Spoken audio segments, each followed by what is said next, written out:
Fala pessoal, tudo bem? Essa é mais uma edição do nosso podcast da Fierj. E agora a Letícia, um convidado super ilustre, um amigo, ele que é formado pela Pontifícia Universidade Católica aqui do Rio de Janeiro. Ele se formou à época, ele ingressou à época como delegado de polícia mais jovem. Ele foi da Delegacia de Homicídio da Baixada de Fluminense e da Capital de Homicídio e foi responsável pelo Núcleo Especial de Mortes de Policiais e Agentes de Segurança, fez especialização de Segurança Pública na UERJ, fez imersão na SWAT e atualmente, ou não sei se já concluiu, mas faz pós-graduação em Pedagogia. Estamos falando de nada mais, nada menos do que o secretário de Ordem Pública do município de Rio de Janeiro, Breno Carnevale. É o cara. Ninguém tem medo dele, Guga. Ninguém. Isso aí bota o terror. Só eu que tenho. Bota o terror. Breno, seja muito bem-vindo ao podcast da Fierj. Obrigado, Letícia. Obrigado, Gustavo. Gustavo é um amigo de faculdade e para mim é uma satisfação muito grande poder estar aqui para esclarecer, enfim, para a gente conversar. Sim. Sempre, Breno. Breno, esclarece pra gente o seguinte, a primeira pergunta que eu me faço, né, mas acho que qualquer leigo se faz, a comunidade faz essa pergunta, acho que pessoas também, que não seja da comunidade da comunidade maior, também fazem, o que faz exatamente a Secretaria de Ordem Pública do Rio de Janeiro?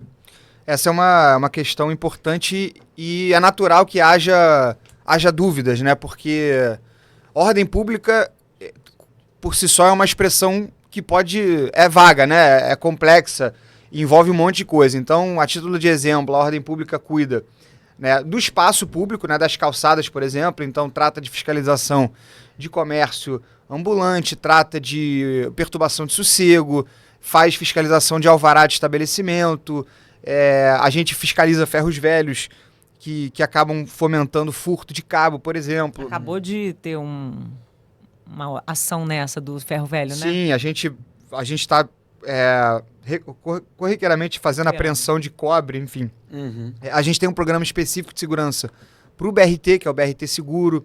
A gente faz demolições de construções irregulares, que aqui no Rio de Janeiro, infelizmente, serve como forma de lavagem de dinheiro para o crime organizado. Então a gente faz esse combate em áreas que sofrem influência de milícia, de tráfico.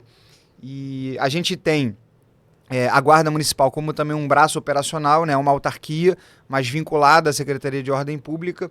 Então a gente tem a ordem pública, ela é uma das faces da segurança pública, né? Vamos colocar que a segurança pública está num guarda-chuva e a ordem pública está ali como um passo para a segurança pública. Então a gente acredita muito que um espaço ordenado é um espaço mais seguro e em contrário senso a mesma coisa, né? O espaço que a gente permite desordens, em regra, são ambientes com propensão a serem locais inseguros. Agora, Breno, o que vocês têm feito através da Prefeitura e da CEOP para esse aumento de ataques antissemitas? A gente, assim, acho que a gente vive um momento muito sensível, né? Da vida em sociedade, acredito. Uhum. Então a gente tem, ao mesmo tempo que a gente tem muitas das vezes índices de violência especificamente contra grupos aumentando ou sendo mais, corriqueiros, por outro lado a gente tem também mais oportunidades de falar sobre isso, né? Através das redes sociais, enfim, a gente consegue problematizar a questão e encará-la de frente. Uhum. Né? Coisas que há tempos atrás a gente às vezes ficava sem saber muito bem como falar, como posicionar. Então a gente tem, por exemplo, na Guarda Municipal, a gente tem a Ronda Escolar, e a Ronda Escolar, ela não é só uma patrulha preventiva nas escolas, ela tem atividades lúdicas e palestras, né? E dentro dessa atividade pedagógica, né, que a Guarda faz, a gente trabalha a questão de prevenção à violência contra grupos de uma forma geral. Então a gente prega o respeito, né, às religiões, o respeito às opções de vida, o respeito às minorias como um todo, como forma de pavimentar um caminho de cidadania, né? Então é um agente de segurança, né, de ordem pública, mas com foco na formação de pessoas, né, com um olhar diferente para o ser humano. E a gente tem um trabalho preventivo de segurança mesmo, né, que a própria Guarda faz para combater esse tipo seja de discriminação verbal, seja de ameaça, seja de violência física, né? É um trabalho integrado às polícias que, mais uma vez, é preventivo e é fundamental para que a gente possa ter uma sociedade, né, plural, como a gente tem aqui. O carioca, ele tem essa fama, né, de ser acolhedor, de ser despojado, isso é muito bom, mas a gente também tem que trabalhar com a parte mais de cumprimento de regra. E aí acho que a CEOP e a Guarda, essas duas instituições têm esse papel. Essa ronda dá uma proteção mais, né, para o cidadão. Com certeza, né? É um trabalho que é feito de forma preventiva, né? Durante, principalmente o horário escolar, com relação às escolas. E a gente sempre tem que lembrar, né, que muitas das vezes a prevenção, ela exige, né, trabalho de inteligência, exige monitoramento de rede social. Então a gente também usa a tecnologia a nosso favor. Né? Então a gente tem muitos grupos, infelizmente, na internet que disseminam ódio, que né, planejam, ainda que de forma prematura, ataques. Então o nosso grupo de inteligência também faz um trabalho preventivo para poder direcionar equipes e desmantelar qualquer tipo de tentativa de forma antecipada, integrados. Trabalhos integrados às forças policiais. E atua junto também, isso não seria só da segurança pública, também seria da ordem pública, esse eventual, vou chamar, essa medida aí de ataque efetivamente a alguma inteligência, alguma informação que tenha obtido. Com certeza, com certeza. A gente tem na CEOP um grupo de inteligência próprio, que dialoga com outros grupos de inteligência das polícias, e a gente tem o nosso grupo operacional também. Né? Então a gente tem uma frente de trabalho efetiva. Né? A gente hoje tem na Secretaria de Ordem Pública, eu diria que um braço municipal de segurança, né? E com várias frentes, porque quando a gente fala de segurança no Rio de Janeiro, por exemplo, a gente está falando furto de cabos e fios, vandalismo, crimes de oportunidade. Então, geralmente a gente, para conseguir atacar esse problema, você tem que ir de forma muito mais estratégica. Então, a gente pensa, bom, por que furtam fio? Porque tem um mercado, que vale algum dinheiro. Alguém está receptando esse Alguém mercado. vende, verdade, tem crime de receptação. Cabos. Então, é muito mais inteligente eu atacar e fiscalizar os ferros velhos do que eu ficar tentando prender em flagrante no varejo o sujeito que está furtando. É claro que esse trabalho é importante, mas quando eu vou na origem do problema, você resolve mais eu fácil. resolvo e eu torno menos lucrativo e menos interessante aquele mercado. Ataca a economia do crime, né? Exatamente. É o que eu falo de asfixia financeira do crime organizado, que é um pouco o que a gente faz através das demolições de construções irregulares. Então, desde 2021, a gente já fez mais de 2.021 demolições, 70% dessas operações em áreas que sofrem influência de crime organizado, especialmente milícia, que tem como lavagem de dinheiro principal o mercado imobiliário ilegal, e junto ao MP, né, o Ministério Público, a gente tem em prejuízo estimado 230 milhões de reais a esses grupos. E aí eu, como delegado, eu tenho certeza que, além da prisão desses indivíduos, esse baque financeiro, ele é muito importante, porque ele acaba... Porque, assim, o crime organizado, ele se chama crime organizado justamente pela capacidade rápida que a organização tem de repor suas peças, né? Peças humanas, inclusive. Então, o sujeito é preso, rapidamente alguém ocupa aquele espaço. Mais institucional. Por isso a organização. Então, a prisão ela não é suficiente. Quando você ataca a finança daquele grupo, quando você dá prejuízo a ele, aí você abala essa organização, a infraestrutura do crime. Então, o nosso trabalho acaba sendo muito mais efetivo. E aí, talvez hoje eu consiga contribuir também, né, pela segurança onde eu estou lá na secretaria. Bacana. Agora, Breno, para você lidar com miliciano, com esse tipo de gente, você tem uma carreira brilhante. Fala pra gente, para você chegar aí, um pouco da tua carreira. Obrigado pelo brilhante. A gente sabe. Não, eu sempre quis ser policial, né? Sempre foi meu sonho, minha vocação. Então, eu já fiz faculdade de Direito focado em passar para concurso de delegado. E sempre falei mesmo, o Gustavo era da minha sala da faculdade, está aqui, que é uma testemunha. E eu sempre quis ser delegado no Rio, né? E aí eu, né, me esforcei muito, né? Dei sorte, acho que é um conjunto de coisas da gente conseguir Foco, eu acho também. O foco, né? Falando eu como testemunha, né? O foco, a determinação, dar sorte de abrir o concurso, né? Numa ocasião em que a faculdade estava ali terminando para mim. E aí, enfim, sou aprovado, começo na Tijuca, fico um pouquinho, Botafogo, Catete, e aí me surge a oportunidade de ir para o Homicídio da Baixada, né? E aí eu fiquei muito feliz, né, de ter optado em ir para lá, fiquei 2 anos lá, e aí lá na Baixada, né, é uma região historicamente e comparativamente com a região da capital, enfim, com o interior mais violenta, mais pobre. A gente tinha uma média de homicídios por dia na Baixada Fluminense, na época que eu trabalhava lá, de 10 homicídios por dia, né, no intervalo de 24 horas, o que não é trivial. Não. E aí as investigações, elas apontavam para diversos grupos criminosos. Então a gente prendia, né, investigava, indiciava e prendia traficante, miliciano, grupo de extermínio, muitos feminicídios, né? E aí foram 2 anos de trabalho na Baixada, de 2014 a 2016, e aí em 2016 foi criado um núcleo específico para investigar mortes de policiais na capital, tendo em vista que havia um aumento expressivo de mortes de policiais, e esse mesmo núcleo também investigaria os autos de resistência, que são as mortes, em tese, praticadas em confronto. E aí eu fui convidado para assumir esse núcleo, enfim, fiquei lá 2 anos, e aí a gente alcançou, né? Eu falo a gente porque o delegado, ele... Tudo na vida, né? A gente tem equipe. Com certeza. E eu trabalhava com policiais absolutamente dedicados e abnegados e muito competentes, e a gente conseguiu um índice de elucidação de 50%.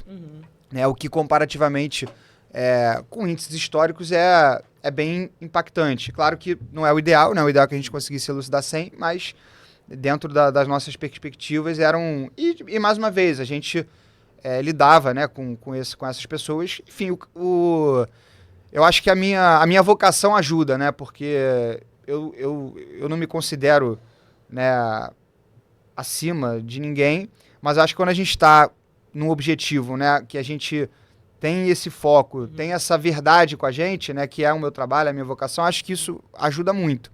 E aí, obviamente, essa história na polícia, e depois eu, enfim, voltei, trabalhei na Baixada, em Delegacia de Barra, em Belfor Roxo, em Nova Iguaçu. Eu acho que essa experiência, com certeza, hoje me ajuda, né, na ordem pública, porque a ordem pública, muitos assuntos da ordem pública tangenciam a segurança pública, né? Então, a desordem pública, muitas vezes, ela dialoga com o crime. Então, essa minha experiência de combate ao crime, de investigação de crime organizado, porque o homicídio, ele é um crime que, obviamente, o homicídio é matar alguém. Né? A gente vai lá no Código Penal, tá lá, matar alguém. Mas o matar alguém por quê? Né? E para você, geralmente, para você descobrir quem mandou matar... Roubo seguido de morte. Né? O roubo seguido de morte é o latrocínio e o homicídio é o matar alguém. Matar alguém. E aí, para eu descobrir o autor do homicídio, a gente precisa entrar ali naquelas histórias, e geralmente tem outros crimes relacionados, né? Então, quando você investiga homicídio, você acaba investigando muita coisa.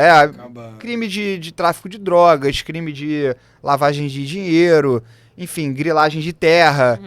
Então, a gente acaba realmente tendo uma capacidade de análise de circunstância muito mais apurada, né, do que se não tivesse trabalhado na divisão de homicídios. E isso certamente ajuda no trabalho de condução de uma pasta como a Ordem Pública no Rio de Janeiro. Então você acha que para chegar a um homicídio, antes de um homicídio, tem muita coisa antes que, eventualmente, se já fosse prevenido, poderia nem mesmo ter incentivo a aquela morte ser, aquele homicídio ser praticado? Sim, em vários aspectos sim, né? A gente tem, por exemplo, um trabalho importante para citar como exemplo de prevenção, né? Na Guarda Municipal Ronda Maria da Penha. Por que eu estou falando isso? A gente tem um trabalho de Ronda Maria da Penha porque as mulheres, infelizmente, ainda sofrem violência. Bastante, enfim, né? de todos os tipos, patrimonial, física, mental, enfim. E, nesse sentido, as mulheres procuram ajuda da justiça e, muitas vezes, o juiz defere, né, a medida protetiva. Então, proíbe o ex-companheiro de se aproximar, proíbe uma testemunha de entrar em contato. Só que essa medida é um papel. Né? Ela precisa ser efetiva, Na prática, precisa fazer não valer. funciona. Exatamente. E aí a Guarda, em parceria com o Tribunal de Justiça, monitora essas medidas, ou seja, faz valer essas medidas e vê se as mulheres acompanhadas estão tendo essa medida respeitada. Vai lá para a porta da casa da mulher. Acompanha, vai para a porta, enfim, é a chamada, em caso de flagrante de descumprimento, o que hoje é um crime, né, autônomo, efetua a prisão em flagrante. Tá. E aí, eu me deparava com diversos feminicídios, né, ocorridos que a gente precisava investigar, que quando a gente ia olhar, né, no detalhe, era uma mulher que já vinha sofrendo ameaças, né?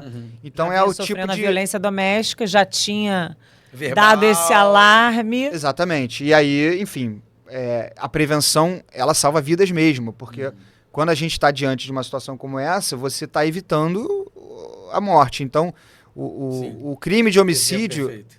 eu acho que é um exemplo de como uma política Identificada a ameaça. pública, ela tem condição de salvar vidas mesmo. É a prevenção. Ah, legal. Legal, Bruno. Super legal. Sobre o aspecto aqui judaico, para puxar um pouco a pílula nossa também, porque muitas vezes a gente acaba fazendo na comunidade, não só a Fierge, eu acho, mas a Vitsu também faz, outras entidades de certa forma fazem, alguns eventos em público, né? Eu vou citar o exemplo do FESH, que você teve lá presente e viu, e quais os cuidados que a gente pode ter, ou quais os tipos de precauções podem ser tomadas, naquele caso, por exemplo, daquilo que puder ser dito, né? Que não seja eventualmente sigiloso, confidencial, que a gente pode usar, que foi usado no FESH, para que não aconteça nada diferente, nada típico. Porque, você sabe, como você bem disse, Breno, a gente está em momentos muito esquisitos, falas de intolerância têm aumentado, e como você bem disse, começa na fala, termina na ação. Então, fica essa nossa preocupação, porque a comunidade quer viver em comunidade. Ela quer viver o seu lado comunitário. Ele quer estar na praça, poder estar aberta para a comunidade maior, dizendo, nós somos a comunidade, vocês nos receberam de braços abertos, nós recebemos vocês também. Só que, de certa forma, como fazer isso com segurança, com ordem? Perfeito. Esse é o grande papel do poder público, né? Porque se a gente vive em tempos de discursos odiosos, a reação natural de pessoas que sofrem esses ataques ou que temem esses ataques é se recolher, é se retrair. Isso. E aí o Não poder fazer, público não aparecer, não fazer, não se colocar, não assumir suas próprias identidades. E aí eu acho que cabe ao poder público justamente fazer valer a sua autoridade para permitir que as pessoas sejam quem elas são, falem o que elas desejam falar, desde que não estejam, né, praticando discurso de ódio, enfim. Violando a lei. E né? permitir que essas pessoas deem aso às suas identidades em segurança. Né? Então, assim, quando a gente está falando de uma festa, né, representativa, simbólica, fundamental para uma manifestação de fé, de religião, quando o poder público se coloca presente, né, e aí a gente tem várias formas de se colocar presente, uma delas é a presença ostensiva da Guarda Municipal para zelar pela segurança das pessoas, o monitoramento do espaço por câmeras, né, do centro de operações, enfim, essa integração entre órgãos públicos. Isso tudo, no final das contas, a gente está falando de segurança pública, mas está falando de permitir que as pessoas possam exercer suas liberdades religiosas, suas liberdades de expressão. É um direito, né? E mais importante do que isso, exercê-las no espaço público que é de todos. Né? Então permitir que, como você falou, haja essa interação com a coletividade, para que haja essa troca, o que significa viver em sociedade, né? A pluralidade que a nossa Constituição prevê, porque assim, a gente que vem do mundo jurídico, né, que estuda, a Constituição ela tem lá vários termos, vários princípios, a gente estuda tudo isso, né? Só que isso, se a gente deixar, a gente fica muito na teoria, né?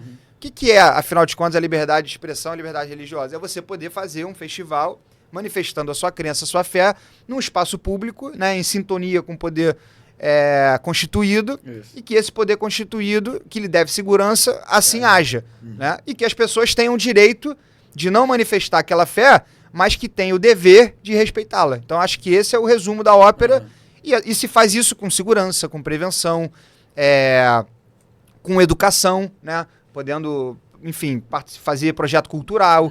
Né? Me lembro até que o Calero, que hoje é nosso secretário de Cultura, se fez presente lá também. Isso. Então, acho que essa integração acho que é o poder público assumir o papel de poder público. Acho que muitas vezes aqui, historicamente, o poder público ele se omitiu, ele virou as costas, ele se fez de desentendido, né? E aí, quando você não tem o poder público atuando, vocês podem ter certeza que algum poder vai atuar. Ocupação de espaço. Né? Não existe vácuo de poder.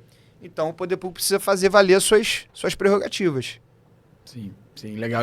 Tava lembrando também que eu falei do FES, tem também o pessoal do Barilã, que no Simchat Torá sai com a Estorota, tem o pessoal, acho que não sei se ainda é moda, mas no Rosh Hashanah, Yom Kippur, o Rabino toca shofar, tanto na praça quanto do Lubavitch, são alguns que eu lembrei. Então acontecem, é comum.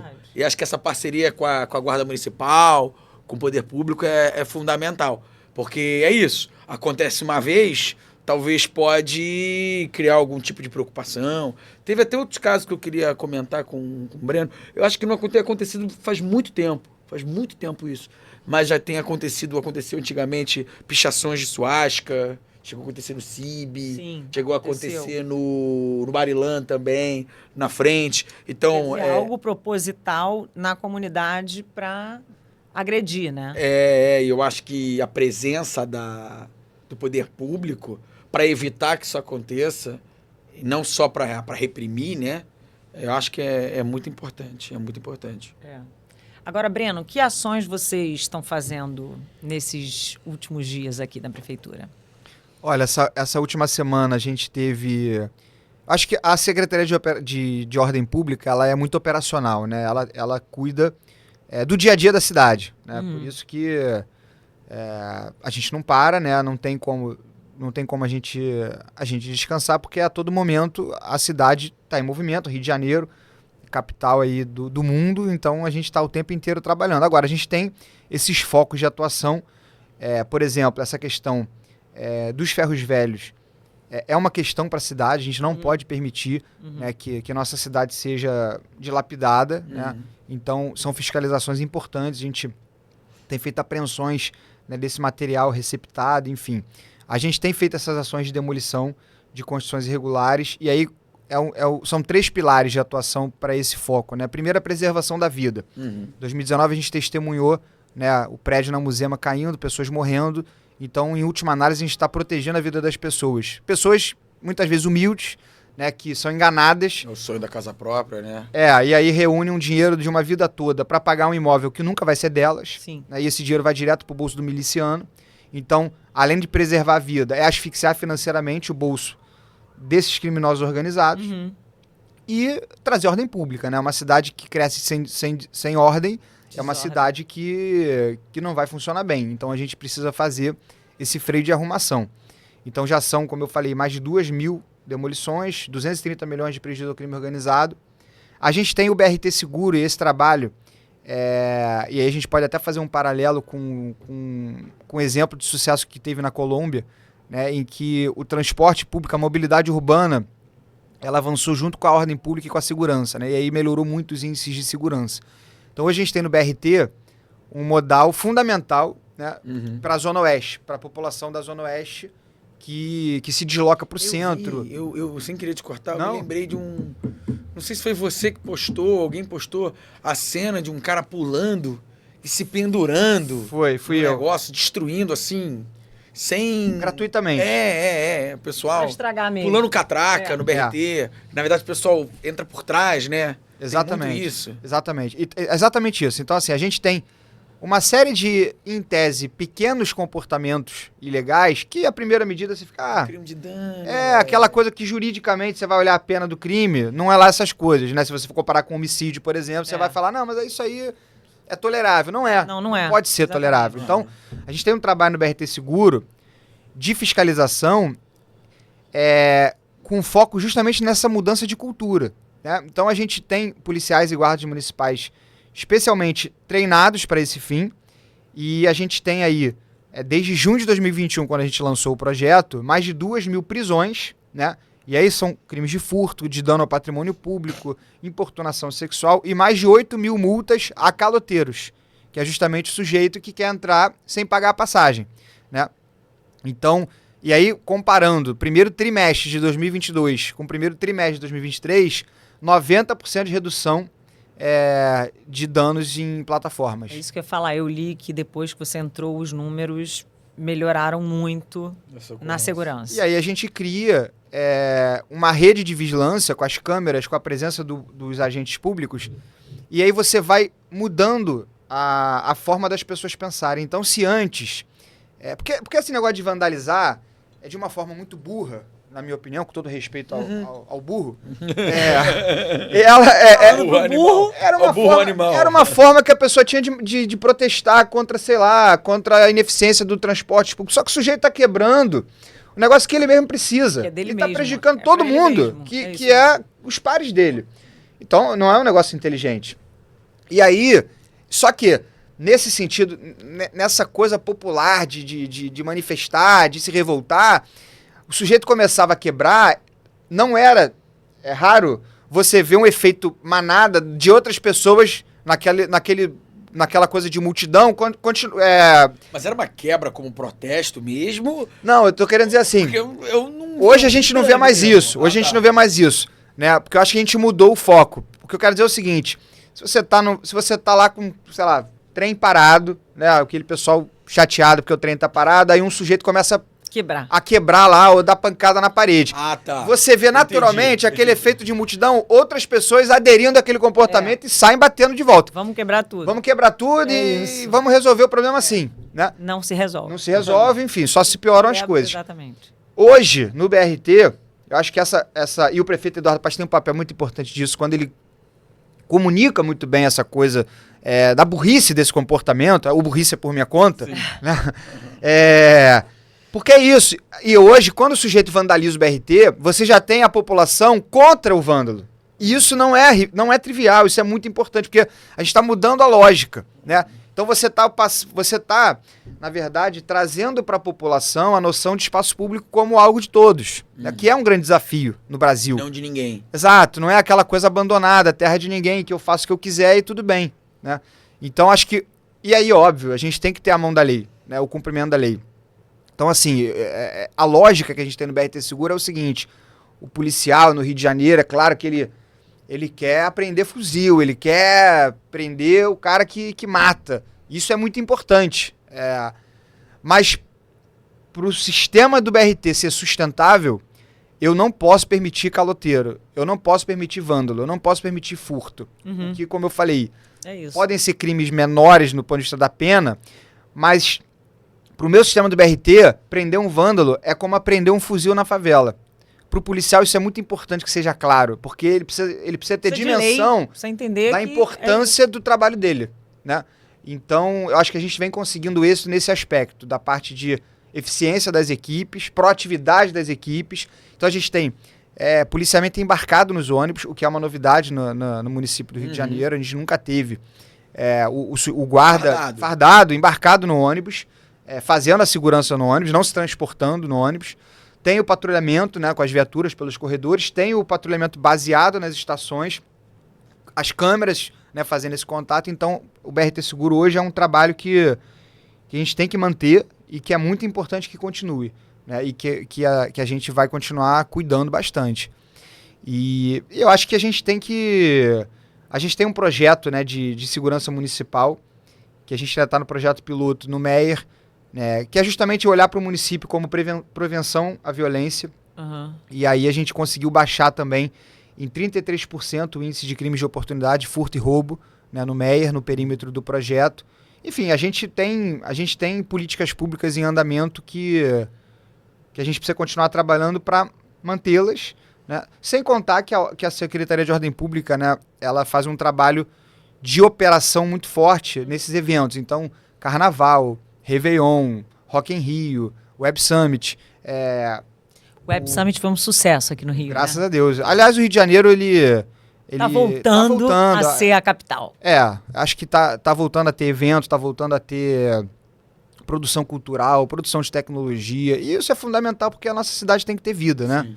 E para isso a gente certamente precisa de ordem, de segurança. É o começo de tudo, né? Com certeza. Então a gente tem essa preocupação em atender a essa demanda do Rio de Janeiro. Sim, outra coisa que é legal, eu imagino que seja da ordem pública também, aquelas situações de de presença, né? Guardas presentes, né? Que tem...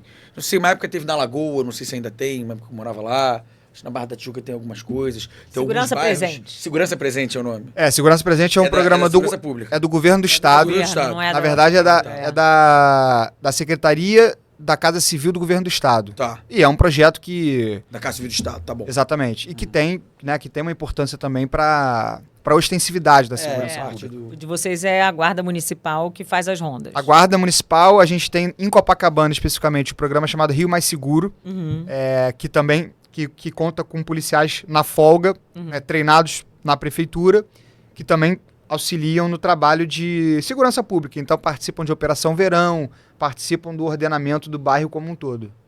Agora vocês estão aumentando o tempo de trabalho para diminuir esse período da escala, né? Para o pessoal se sentir mais seguro, né? Fala um pouquinho disso para gente. Esse é um tema até importante esclarecer, né? Que é a escala de trabalho da Guarda Municipal, né? E hoje a gente tem uma escala... A Guarda Municipal vira autarquia em 2009, né? Os servidores viram estatutários, isso dá estabilidade, né? Dá para o agente mais autonomia para atuação, num trabalho de fiscalização importante. E tinha uma escala de 12 horas por 36, 24 por 72 e 44 horas semanais. Em 2018, né, na gestão anterior, é aprovada uma lei e traz uma escala de trabalho de 12 horas de trabalho por 60 horas de folga, né? E a gente entende que essa escala ela não atende aos interesses da cidade. Foi lei aprovada 2018, na Assembleia do município. Na Câmara Municipal de Vereadores. E aí, hoje a gente tem um déficit de efetivo na guarda. Né? As pessoas pedem guarda na rua, as pessoas reclamam com razão que não tem tanto guarda. E a gente, como Poder Executivo, né, como gestor de cidade, né, a gente encaminhou para a Câmara um projeto legal. Mudando, né, trazendo de volta a escala 12 por 36 e abrindo a possibilidade de colocar o sujeito que trabalha na escala de 5 por 2, que ele trabalhe também nas atividades operacionais. A gente tem a expectativa de que isso seja aprovado e com essa mudança a nossa expectativa é de um aumento de 800 guardas por dia para 3.000 guardas por dia. Então é um aumento de aproximadamente 300%. Sim. Isso certamente vai impactar, né, na segurança, na sensação de segurança. Sem necessidade de contratar, né? Sem custos extras, né? A gente vai ter um custo aí de alguns que ter, recebem de porque vai transporte, aumentar a hora, mas assim... Mas não é tão impactante quanto fazer um novo concurso, chamar novos candidatos. Eu vi que você estava na audiência pública agora na Câmara, não foi? Isso. Tratar disso. Isso. Eu fui lá, fiz uma apresentação técnica para os vereadores para explicar a importância da mudança para a cidade do Rio de Janeiro, né? Então, é uma demanda da população e acredito que vai ser um projeto muito importante para o Rio de Janeiro. A sensação de segurança com certeza aumenta muito, né? Sim. Agora, Breno, vida pessoal dá tempo aí com esse trabalho todo? É um desafio. Dá tempo? Não. Dá tempo de ver o Fluminense. Então falar tá que bom. eu Então tô muito feliz. Legal. Aliás, eu sou... Aproveitar aqui para poder... Fica maluco da cabeça? Vai que chega lá no Fernando Diniz, né? Não, eu queria usar o Fernando Diniz até... Usa. Não, acho que é... vejo... Tempo e espaço aberto para falar vejo, eu eu sempre me identifiquei com pessoas que são um pouco fora do normal. Todo respeito ao Fernando Diniz. Mas como eu tô me colocando... Vai ser cancelado. Mas como... É fora do normal. Mas como eu tô me colocando... Fora do normal, pode ficar bem aqui com a gente. Como eu tô me colocando no mesmo pacote, né? Tá bom. Não tenho dolo de ofender, pelo contrário. Boa. E aí... fala. Não, porque eu acho que é isso, cara. Eu acho que, assim, falando de vida de ter pessoal, né? As pessoas me provocam, você dorme, você não dorme. E, de fato, trabalhar assim... com o Eduardo, a gente sabe que o pessoal não... E aí eu acho que o prefeito, ele tá nessa linhagem aí do Fernando Diniz, ou vice-versa. Né? Porque eu acho que são... O Fernando Diniz é do Paz aqui. Eu acho que sim, Você também. Não, o Flavinho também, que veio aqui. Eu acho que eu acho que quando você assume um compromisso, né? E você tem um compromisso mesmo, uma vocação... Ou é pra fazer o negócio dar certo, fazer direito, ou, cara, a gente, né, vai pra praia, fica em casa, vai viajar. Então, assim, não dá pra eu querer cuidar da ordem pública e eu dormir mais do que 4 horas por noite, numa boa, não dá, né? Não tem como, não dá tempo, não fecha a conta. E é claro que isso tem impacto, de uma forma geral, na saúde, na vida pessoal, no tempo, né?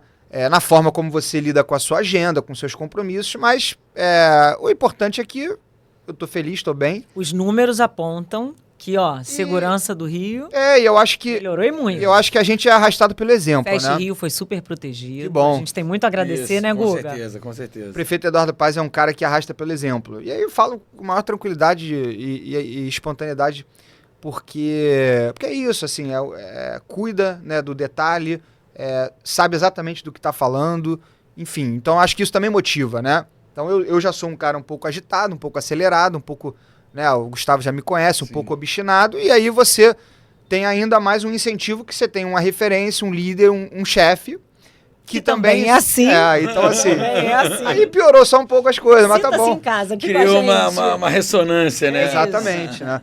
Mas a vida pessoal, o Fluminense, tô feliz, a gente vai ser campeão aí isso. da Libertadores, da Copa do Brasil. Eu tava... E o Guga? Eu vi... Vem pro Fluminense. Não, que isso, Botafogo. A minha esposa, a Hanna, toda hora me enche o saco. Dizendo, A Hanna tricolor? A Hanna tricolor. E aí fica botando pilha pra bebê. Dizendo que a bebê vai ser tricolor. Vai ser. E eu não vou deixar. Mas É o enfim. ventre da mãe que manda. Não, nesse caso não. Eu tava lembrando, Letícia, Tata, falei off record aqui, do caso que o Breno apareceu até nos jornais. Conta que essa é boa. Ele tava... Eu pedi pro Breno contar, mas de certa forma, não sei se eu tiver errado, até me corrija. Tinha acabado de passar no concurso, devia ter 1 ano, 2 anos, e que ele estava correndo, eu não sei se era no aterro, no arpoador, né? No arpoador. E aí, de repente, né, chegou um bandido correndo, tinha batido uma carteira, alguma coisa que fosse. E aí ele correu atrás do cara, atrás, deu uma gravata, um mata-leão. Atrás do bandido, ele foi atrás do bandido. Foi, deu um mata-leão, né, foi dar voz de prisão ali na hora, e de repente juntou uma galera assim, não, bica, chuta, dá porrada, dá soco. Aí ele gritando assim, se alguém fizer isso eu vou largar e vou prender quem estiver fazendo isso. Então acho que isso resume um pouco o Breno, né? Obstinado no cumprimento da lei, né? No sentido de que até mesmo numa situação como essa, que talvez moralmente você se questionasse, né? Será que a pessoa não deveria sofrer isso? E ele, não, olha, vamos cumprir a lei, essa é a nossa regra social, essa é a nossa ordem, né? Eu contei alguma coisa errada aí nessa história? Eu não lembrava dessa história, tinha ganhado o jornal. Foi, dia, eu acho, não sei. Pode ser, na verdade, esse dia foi... Porque eu tinha machucado a costela, eu lutava Muay Thai, tinha fissurado a costela, então eu tava 6 meses sem correr. Uma dor, machucar a você costela, não consegue nem respirar. Inenarrável. E aí, foi o primeiro dia que eu fui correr sem... depois dessa coisa, eu falei, bom, vou dar... E eu já tinha corrido, na verdade. Eu tinha corrido o arpoador, sei lá, até o posto 11, depois voltei. Não era a época que trabalhava com paz. Ainda não. Aí eu parei em frente à igreja ali, né, no arpoador, tem um posto, mas tinha uma lojinha, que agora não tem mais. Eu comprei pra tomar uma água. Quando eu parei pra comprar uma água, já tinha comprado, eu vi. O sujeito passou correndo. Aí aquela instinto de já, né, ficar... E aí eu vi logo depois um senhor correndo atrás, com uma certa distância, até com todo respeito a ele. Aí, cara, aí não deu. Aí eu corri, e o garoto corria muito também, enfim, era um adolescente. Alcancei, mas é isso, cara. Aí eu peguei, recuperei o cordão, né? Que o era um cordão. Era um cordão. Safado. Mas é isso, aí, cara, começou todo mundo a querer fazer a justiça com as próprias mãos. E aí, cara, é aquele negócio, o cara tá sentado no bar, ali, aí o sujeito quer levantar pra chutar, mas, pô, entendeu? Aí, cara, não, aí é o papel do poder público, né, cara? Aí é a diferença do Estado, do poder constituído, pro devido poder processo, paralelo, porque cada um faz o que quer, exatamente. Então, eu falei, cara, porque eu sozinho, né, ali, como policial ali, você tá sempre numa situação sozinho, você tá sempre em desvantagem. O garoto imobilizado por mim, mas assim, eu não tinha ali... Imagina, começa... E aí eu falei, cara, olha só, eu prendi, eu sou policial, eu tô aqui exercendo o meu papel, exercendo o que eu tenho que fazer. Agora, vocês respeitem, por favor, aqui o que é de direito de cada um. E aí, enfim, o pessoal entendeu o recado e ficou tudo certo. Mandou recado. Mandou recado. Falando em recado, Letícia, será que Breno, dá um recado aqui pra nossa população ficar mais calma, tranquila, que você tá na área, tá podendo, nossa população e nossa comunidade. É verdade. Não, eu queria agradecer, né, o tempo, né, mandar um abraço para todo mundo da comunidade. E eu acho que hoje, eu posso dizer que, pelo menos do ponto de vista da prefeitura, né? Hoje a gente tem autoridade sendo exercida aqui. Claro que a gente ainda tem muito o que fazer, né, muita coisa para avançar, mas hoje a gente tem o poder público se fazendo presente, né, seja pelo prefeito, e aí obviamente eu vou falar da minha parte, né? Porque eu acho que foi o que eu falei aqui no começo, né? Muitos dos problemas, na minha opinião, de hoje de segurança pública, enfim, tem um monte de teoria, mas cara, é exercício de poder. De polícia. Presença. Exercício de autoridade. Não se curvar pro crime, não se curvar para opiniões, não se curvar para interesses que não sejam interesses coletivos, né? E aí você vai permitindo e isso vai criando um ambiente de insegurança. Então, o que eu posso garantir, né, a quem nos assiste, quem nos ouve hoje, na prefeitura, a gente tem exercício de autoridade, com respeito, com diálogo, com legitimidade, mas a autoridade sendo exercida. Combate ao crime organizado naquilo que a gente pode fazer, prevenção a crime naquilo que a gente tem atribuição para fazer, ordem, segurança, enfim. Desafios são muitos, mas assim, hoje a gente tem trabalho e exercício de autoridade para poder trazer para o carioca, para o turista, enfim, para quem está aqui no Rio de Janeiro, a mensagem muito clara de que a gente acredita na cidade, que a cidade está voltando a dar certo. Muito bom para nós cariocas e nós da Fierj ter o Breno como nosso segurança, nosso secretário. Esse discurso é bom, não é? Deixa segurança pra gente saber que tem presença, tem postura, tem posicionamento. Caminho certo, lado certo, correto. Acho né? que não tem perfeição, né? Você não tem como chegar e fazer taxa de criminalidade zero, taxa de homicídio zero, mas você consegue Vem de uma sujeira melhorar, muito grande, né? consegue evoluir. E acho que você falou legal, com a autoridade a gente consegue conquistar etapa a etapa, step by step. Breno, obrigado aí pelo seu tempo. Bom falar demais. com a gente, falar com a Fierj, falar com a comunidade. Tamo junto. Comunidade maior. Vamos estar junto, Fierj, Prefeitura, Secretaria. Valeu? Tamo junto. Um abraço. Obrigada, Breno. Valeu, um abraço. Obrigada. Valeu, tchau. pessoal. Tchau.